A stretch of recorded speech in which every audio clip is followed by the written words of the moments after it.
volunteers for the army at Chelsea Barracks," said Walker, without looking at anyone in particular. "Now, why in Christ's name would you want to go fighting the French?" demanded Charlie. "What's they ever done to you?" "They's chopped off King Louis's head," insisted Rufus, with an air so serious it seemed a personal affront.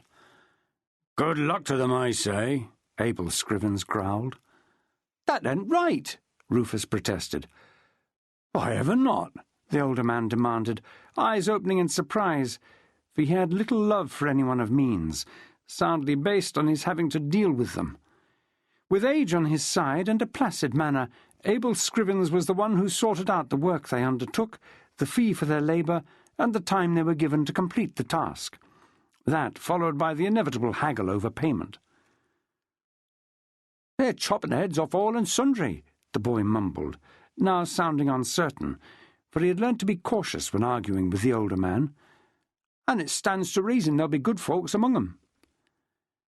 "Would that be the same good folks who pass along the Strand, not 2 streets distant from this very spot, and step over the bodies of those dying or forced to beg? Or would they be the same good folks who are forever trying to rob us of our dues once the work we're engaged for is done?"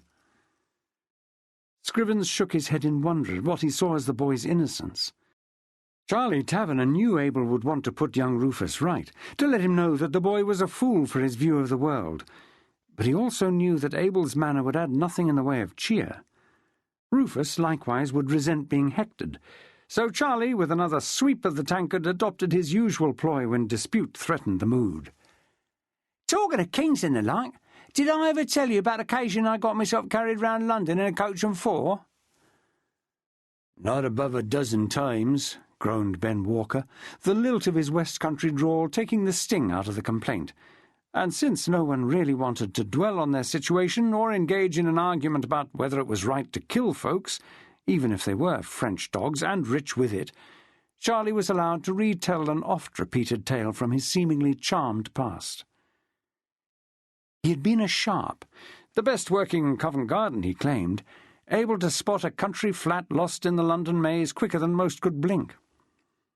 Ben, Rufus, and Abel listened, each one selecting what they chose to believe, noting any exaggeration, for the storyteller was prone to embellishment.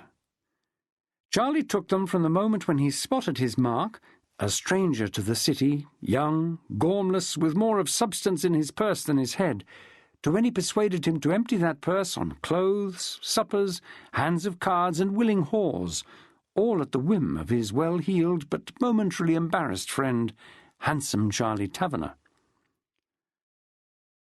"I say Chelsea," said Ben Walker, bird-like eyes again fixed on the middle distance, as Charlie concluded his tale with his hurried flight from a sword-waving dupe who knew he had been dunned. "This weather don't look set to ease yet, and without Abel gets us some unloading, we won't even have the price of our 4x4 to sleep in. We'll end up having to lie down on the Savoy steps with the beggars." Gloom clouded his features as he added, "With this cold we might as well just chuck ourselves in the river." "We could sell our teeth," opined Rufus, who tended to propose that course when things looked bad, for, Abel apart, they were still young enough to have molars of value. "Cold means extra coal barges," insisted Charlie. "We ain't sunk that low," Abel countered, for unloading coal was hard, poorly paid, and filthy work. "Chelsea means a shilling for our mark," Ben added, "a hot meal, and a bed right after." Charlie Taverner's smile disappeared as he demanded, "And what do you think there'll be in droves within earshot of a trumpet sounding for recruitment?" Walker tried to look questioning, but he knew as well as Charlie that every tipstaff from London and Westminster would have men there waiting to take up the likes of those who normally feared to leave the liberties of the Savoy, a sanctuary running by the side of the Thames, neither bound to Westminster or the City of London, where normal writ of debt and bondage did not run. Men of that ilk also patrolled the streets that enclosed this haven.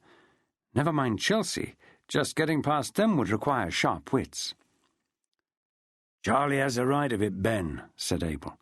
"It won't be a bed in the barracks you'll get, or a chance to bayonet to death some Johnny Crapo, like as not as poor as you."